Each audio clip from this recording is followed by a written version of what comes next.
December 7th, 1941. In its effort to broaden its imperial grip over the Pacific Ocean, the forces of the Japanese military struck a surprising blow to the United States at Pearl Harbor.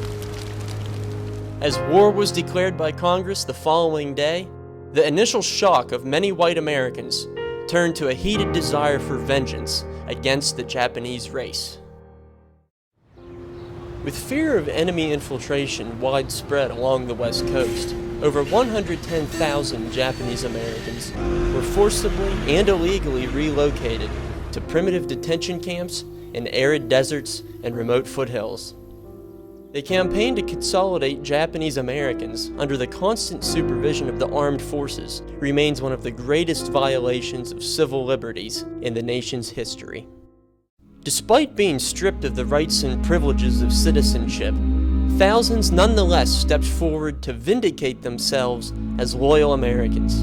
Among these willing recruits were the GIs of the 442nd Regimental Combat Team, comprised primarily of Nisei, or second-generation Japanese Americans. The unit defiantly fought adversity at home and abroad.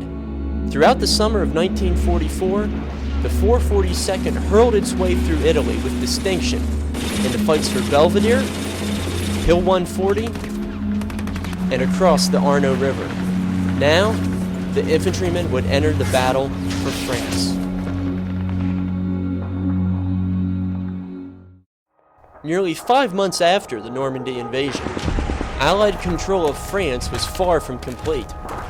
By mid-October, the unit found itself in the gloomy fog of the Vosges Mountains near the German border, a final jump-off point into the heart of the Third Reich. Following fierce clashes in Bruyères and Bifontaine, the men of the 442nd were at last granted a reprieve from the fighting. Or so they thought.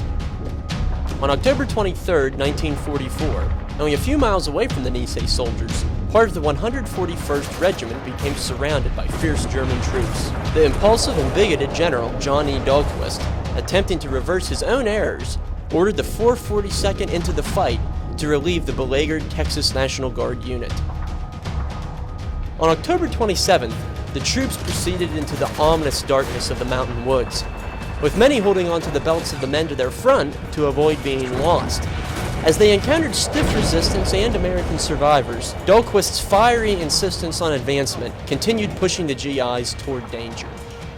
2 days into the fight, the 442nd moved onward despite a heavy combat toll.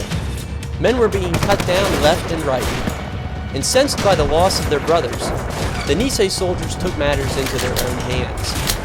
Veteran Robert Kashawagi recalled, "We just decided we were going to rush them and shoot anything that moved and make as much noise as we can. We just went hog wild crazy, and we were mad at everybody and were ready to kill anything."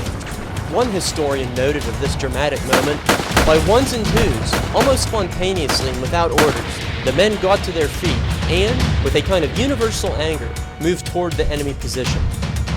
Bitter hand-to-hand combat ensued as the Americans fought from one fortified position to the next. Finally, the enemy broke in disorder. The salvation of the besieged Texans came at a dreadful cost to the 442nd.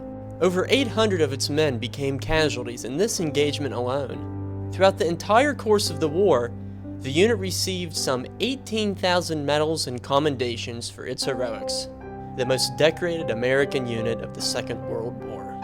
By the spring of 1945, the 442nd had pushed into the Gothic Line and toward ultimate victory in Europe. Decades later, their saga stands as a powerful symbol of service and dedication. Alongside their African American, Native American, and Hispanic comrades in arms, they demonstrated that loyalty and capability are not measured by one's appearance, but by one's character and conviction. These lessons remain incredibly relevant as America and its armed forces continue to grow increasingly diverse and vibrant. For these reasons and many more, the 442nd Regimental Combat Team continues to represent the very best of the American ideal.